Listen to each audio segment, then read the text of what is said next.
Hola, bienvenidos a la segunda parte del video de transformadores de potencia.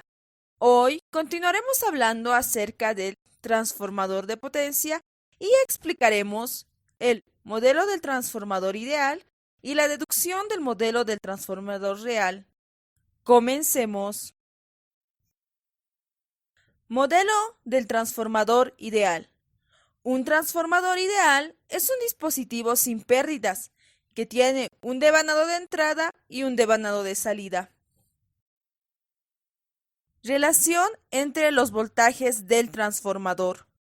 El transformador tiene n vueltas de alambre en su lado primario y n vueltas de alambre en su lado secundario. La relación entre el voltaje aplicado al lado primario del transformador y el voltaje producido en el lado secundario es igual al número de vueltas en el primario entre el número de vueltas del secundario. Y esto es igual a A, que se la conoce como la relación de transformación del transformador. Relación entre las corrientes del transformador. La relación entre la corriente que fluye por el lado primario y la corriente que sale por el lado secundario del transformador es igual al recíproco de A. En términos fasoriales tenemos. Aquí podemos notar que el voltaje en el primario y el voltaje en el secundario tienen el mismo ángulo y que esto también se cumple para las corrientes en el primario y secundario. Esto nos indica que la relación de vueltas del transformador ideal afecta la magnitud de los voltajes y corrientes, pero no sus ángulos. Características de un transformador ideal. Si la razón de transformación A es menor a 1, entonces el transformador es reductor. Si es igual a 1, entonces el transformador es aislador. Si es mayor a 1, entonces el transformador es elevador. El transformador ideal tiene un rendimiento igual al 100%. La potencia de salida de un transformador ideal es igual a la potencia de entrada.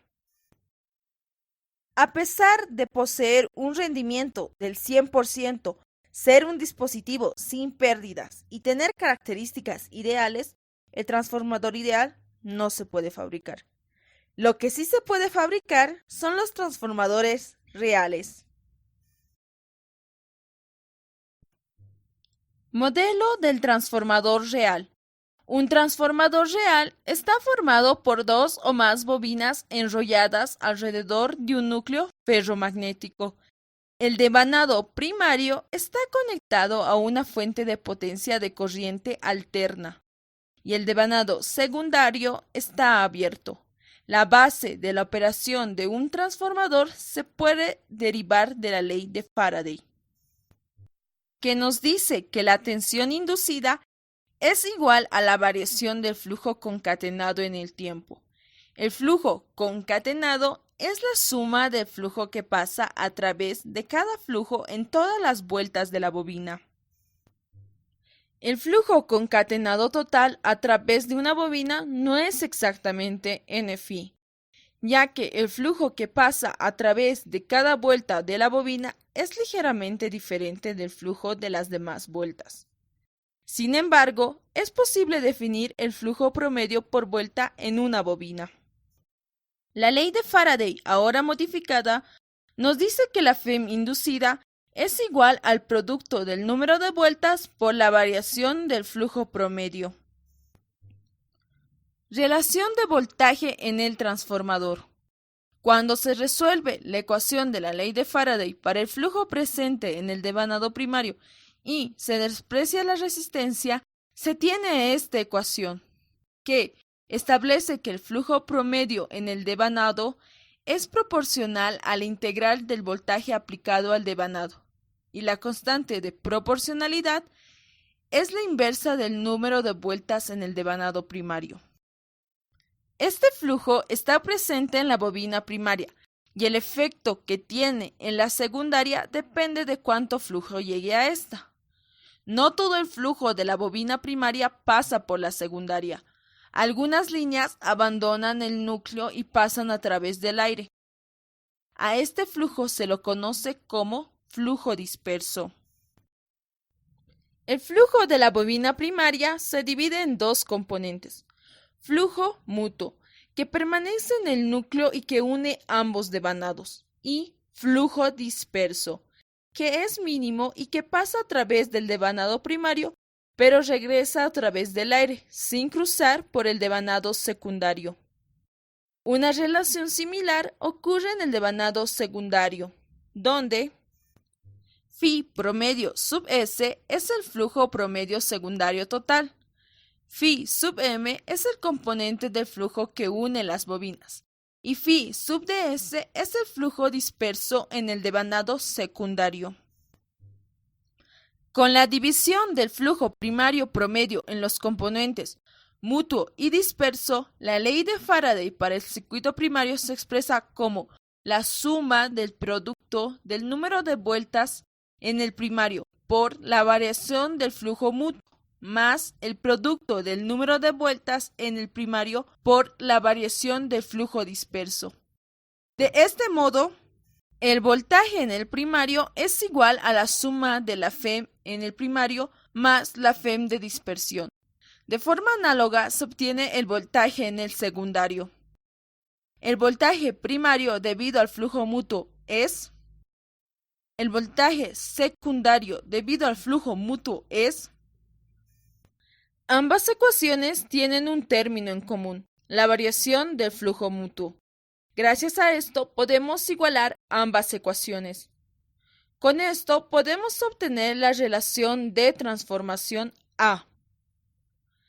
Esta ecuación nos indica que la razón entre el voltaje primario causada por el flujo mutuo y el voltaje secundario causada por el flujo mutuo es igual a la relación de vueltas del transformador, ya que los transformadores están diseñados para que el flujo mutuo sea mucho mayor que el flujo disperso.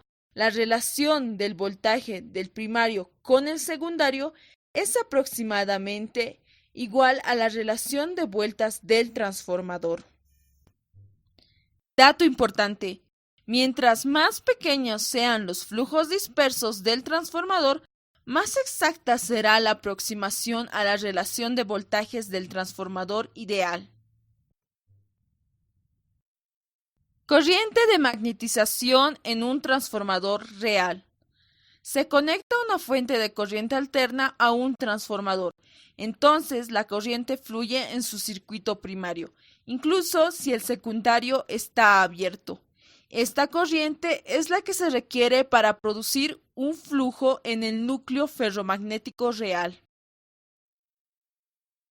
Esta corriente consta de dos componentes: corriente de magnetización, que es la que se requiere para producir el flujo en el núcleo del transformador, y corriente de pérdidas en el núcleo, que es la que se requiere para compensar la histéresis y las pérdidas por corrientes parásitas.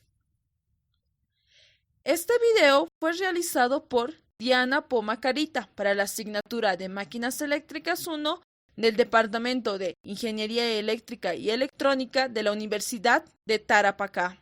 Gracias.